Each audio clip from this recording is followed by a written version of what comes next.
The Philippines is building up its defense capability against Chinese aggression. PLA ships are sailing near their waters. In November last year, Chinese ships fired water cannons at a Filipino vessel. Oh, India and India and Philippines Russia. Inc. Some quick facts about Defense this weapon. deal. Recently, before 2 weeks, India and Philippines signed a deal for Brahmos Missile. This is the good news for the India as well as Philippines. Both countries' relationship will get stronger. Hello, my friend. This is Reaction Dude. Who are first timers on my channel, newcomers. I request you, please subscribe, like, share, and don't forget to hit the bell icon. So without doing any further ado, let's start the video. India has made a significant pivot in the defense market. The country is turning from an arms buyer to an arms maker. New Delhi and Manila have inked an anti-ship missile deal.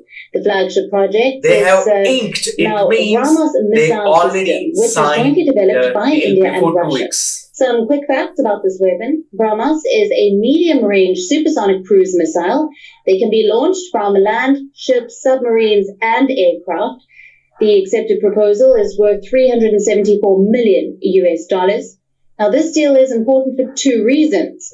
Number one, it marks the arrival of India as the arms exporter. Yeah. This is the first ever foreign order for the Brahmos missile. Ooh, And this is the number two, first the order. buyer is a Chinese rival. The Philippines in building up its defense capability against Chinese aggression.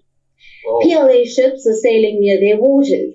In November last year, Chinese ships fired water cannons at a Filipino vessel, so the Philippines wants deterrence against China.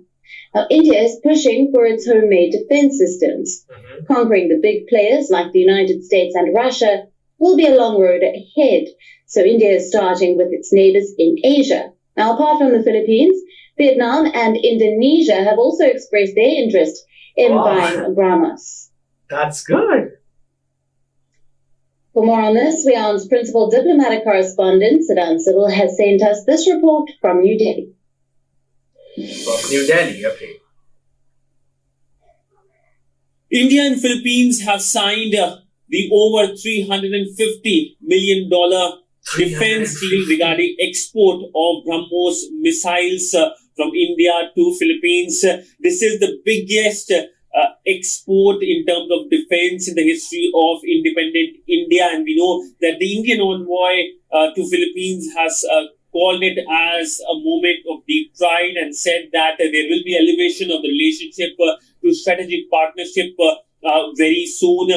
We know that this deal was conceptualized way back in 2017, and the Office of the Philippines President gave approval in the year 2020. And now this deal has seen the day of the light, and the contract has been signed. India will be, of course, training the manpower as well when it comes to the usage of the missiles. But by and large, there is a geopolitical angle to it as well. The deal comes at a time when China has been increasingly aggressive and assertive with many countries in the region and in the ASEAN as well. Philippines is an ASEAN member country, and there have been disagreements regarding the Chinese way of doing things in the region. Filipino President Rodrigo Duterte gears up for a face-off with China. It's his fifth visit there at a time when he faces pressure back home to raise the problem of Beijing's military expansion in the South China Sea. Even before it began, it promised to be a feisty affair. Duterte threatened to cancel the trip if he couldn't discuss the contested waters. The Philippines, like others in the region, rejects China's claim to the area. China wants to control virtually the entire sea, which is a critical shipping route in fish and oil and gas reserves. In recent years, Beijing has stepped up naval patrols and even constructed man-made islands there, worrying neighbors. And in 2016... Wait a minute. These islands are in the Philippines? In the territory of the Philippines? International Tribunal in The Hague ruled that China was in the wrong. China ignored the ruling. In the Philippines, critics have pounced on Duterte for being seen to turn a blind eye to China's development in return for trade. But when a Chinese vessel rammed a fishing boat in June, leaving 22 Filipino fishermen dead, Duterte could not ignore public anger any longer. Oh, yeah. Joining us is Richard Haydari, an author of The Rise of Duterte and also more recently, The Indo-Pacific, Trump, China, and the New Struggle for Global Mastery. So very well placed to explain some things to us. Tell us, Richard, to what extent is domestic pressure influencing Duterte's actions on this trip? Yeah, I mean, the president's very popular in terms of his overall approval ratings, but on the issue of foreign policy and his policy towards China, that's where we see a lot of problem. There's a pushback from his own top generals, including his defense secretary and national security advisor, who have openly raised concerns about potential espionage with the influx of Chinese illegal workers and citizens into the Philippines, but more importantly, intrusion of Chinese warship into Philippine waters. At the same time, the greater public wants him to raise the 2016 arbitral tribunal case against China. And in fact, more than 90% of Filipinos wanted to take back some of the land features that China wrested control of from the Philippines in recent years, particularly the Scarborough Shoal. So he's taking a lot of it at home. And in that context, he's going back to China and trying to save this rapprochement, which is very controversial at home. Now, I want to talk about China's Belt and Road Initiative, its investment and infrastructure scheme. To what extent does the Philippines benefit from the Belt and Road Initiative? I guess what I'm wondering is what is President Xi Jinping offering Duterte that's kind of making him open to giving up a little bit of Filipino sovereignty over the area of the South China Sea? Right. Well, the fact of the matter is that President Duterte has tried to justify his controversial, obsequious policy towards China through two different justifications. One is that he's been arguing that if you're nice to China, they're going to invest big in the Philippines. And back in October 2016, China offered more than $20 billion, $24 billion of investments. Okay. Now, the problem is that 3 years into the Duterte administration, not much is moving on that front. Is he talking about that build program, if I'm not wrong, right? In terms of China's public infrastructure investment in the Philippines. In fact, as far as I'm concerned, there's zero Chinese infrastructure project, which has cleared. This China does in every country. In 2017 or 18, they had deal with the Pakistan that they will build road, blah, blah, blah, just to use their territory. They had a deal, and in Pakistan, they do not have any development. So this is the habit of the China. They just give the lollipop of development to the underdeveloped country, and obviously they want development and they accept them. But eventually, after a few years, you will see there is no development, but there's been a lot of involvement of China into particular country. That China is doing very well. They are playing with the poor countries.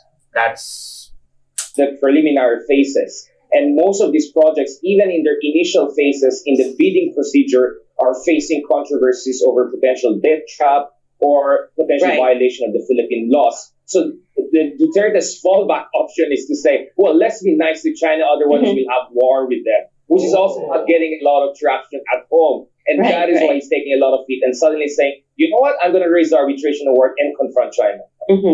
And so this South China Sea issue is a regional concern. Put this in context. What are the neighboring countries watching out for when it comes to this Duterte and Xi meeting? Yeah, I mean, the fact of the matter is that the Philippines is occupying an important role because it's the country coordinator for ASEAN and China and currently overseeing the negotiations of a code of conduct that is supposed to govern the relationship of competing claimant states there in the South China Sea. And President Duterte, in a lot of ways, also the most prominent leader in Southeast Asia today, quite a controversial one, but prominent one. So they're going to watch where the Philippines goes, because just a few years ago, the Philippines was the most aggressively anti-China country, which took China to international court. Now you have President Duterte singing to a completely different tune. So people are wondering where is the Philippines is going, and what is also the implication in terms of U.S. alliances in the region, because the Philippines is a key U.S. ally. So these are the man-made artificial islands built by the China in the Philippines territory. And if the Philippines holds on to its rapprochement under Duterte and pushes back against U.S., it'd be also more difficult for the United States to project power in the region and put the Chinese, keep the Chinese at bay. So that's where the Philippines is in. Joining us tonight is Colonel Ramon Zagala. He is the spokesman of the Armed Forces of the Philippines. Good evening, sir, and thank you for joining us on the program. Okay, let's talk about this upcoming acquisition, this purchase by Manila of this Brahmos supersonic anti-ship missiles. How important is this? Supersonic. And what message is the Philippines Armed Forces is sending? Our modernization program is composed of three horizons. The first horizon is handling internal security operations, and the second horizon is the territorial defense operations. So we are now on the second horizon, and this is the second list of our project list, which is composed of game changers that will give the Armed Forces of the Philippines game changer capabilities that will help us have a credible defense posture. These game changers will help us in anti-access and area denial. So one of them is our missile systems. Okay, let's talk about specifically this Brahmos missile system. What is this exactly capable of? The Brahmos missile system, this is part of the Philippine Navy's anti-ship, land-based anti-ship missile system. They're capable of engaging large enemy vessels far out our territory, so that they cannot, before they reach our shores, we can already engage them. As far as 300 kilometers, we can already engage them before they could even land. So the capability of this missile really is far-reaching, over the horizon. Okay. So basically, it is part of our second layer defense to prevent enemy intrusion. So it's fast. It's fast. High impact. It's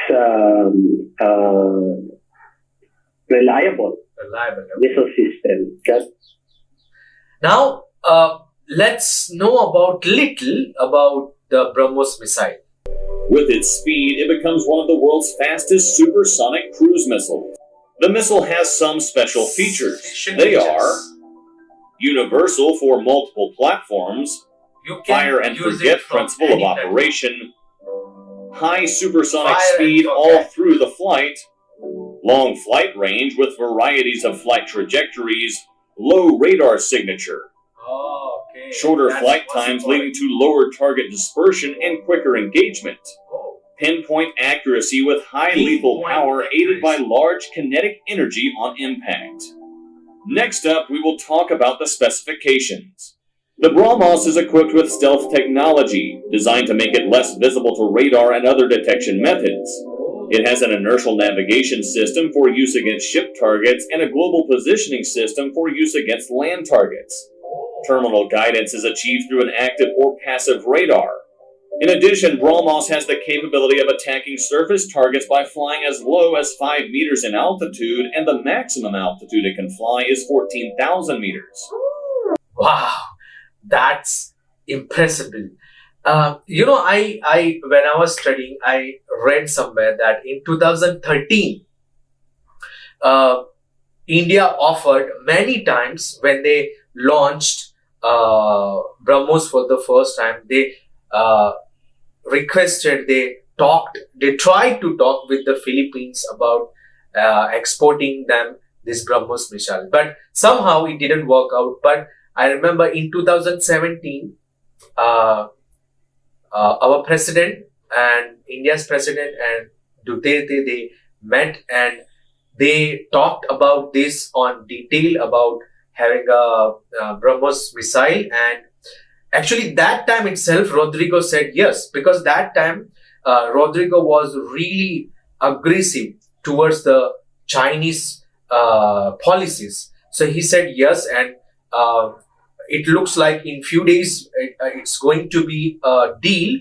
But somehow, I don't know what happened. And in 2018, when Chinese president went to Philippines, and I don't know what happened, they might be talked about development in Bill program, and that this particular deal of missile was cancelled or put on hold because of those meetings. And then China offered, obviously, as China offered many countries to develop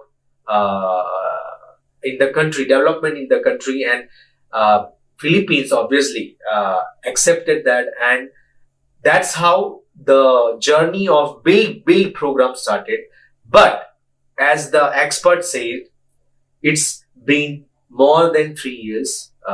In fact, it's 5 years. There is no development in Bill program. China is really intelligent, or I would say not intelligent, but they have this kind of strategy in all development countries. They recently did same thing. If you want to search on a Google, you can obviously search. They recently did same thing with the Sri Lanka. I think they helped them $100 billion to develop and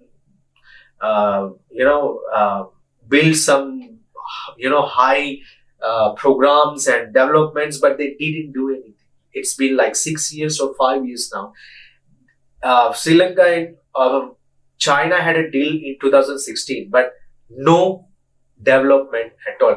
It's same thing with the Pakistan. But why Pakistan is not shouting now? If you will go and search in a Google, Sri Lanka is shouting now against China because they took their ports, so many ports. They are using Chinese are using Sri Lanka as a base to attack towards or on India. But it's same thing happening in the Pakistan, but Pakistan is not shouting. Why? Because Pakistan also enemy of India. So they did same thing with the Philippines. And I think I was in Brazil, I guess, when I heard a dispute of China and Philippines regarding these territories. And when Philippines in 2017 took this matter to the international platforms, all platforms recognized that this is the territory of the Philippines and China has to back up. China has to go back. But as always, China is a big country, powerful superpower. They do not take back their intrusion or their involvement into any territory, not just the Philippines. Same thing with the Japan, with the Vietnam, with the Indonesia, with all the countries which through by land or sea China is connected. So I'm not here to talk bad thing about the China actually, but what I mean is Philippines has to understand what is good and what is bad. First thing. Second thing, I'm really happy that this kind of deal would benefit India and Philippines. And I'm happy because India has that technology. India is first time giving out their technology to some other country, and by that India will earn good money by exporting. And I'm happy for the Philippines because Philippines need this. This is the necessity in today's world. Because not just the China, whoever tried, because as we saw that this missile is capable to hit the target from air, from land, from sea, anywhere. So we, in today's this competitive world, we need this kind of defense. And one more good thing, let me tell you that when they signed this deal before 2 weeks, India also agreed to help them in providing computer technology regarding this missile. Because just buying missile is not enough. You need whole system, computer system to give the orders, to control whole system. You need one whole system to hit the target or to maintain this kind of supersonic missile. Supersonic, it means it's more faster than the sound.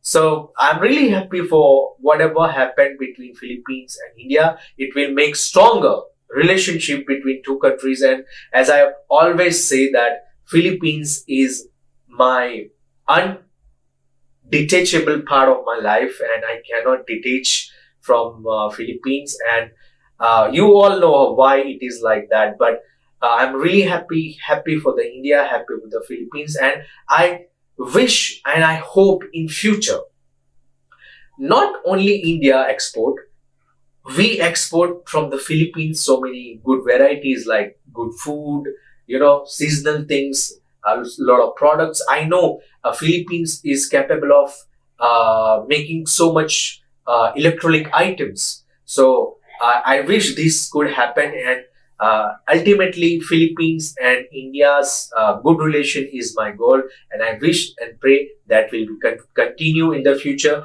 And I might not knowledgeable about this, more knowledgeable about this particular matter. So if you have any knowledge, more knowledge about this particular deal, please comment me. I would like to know. Please talk with me. I would be really happy to talk with you, and you can always talk with me. You are welcome always to talk with me. See you in another interesting video. Till then, goodbye.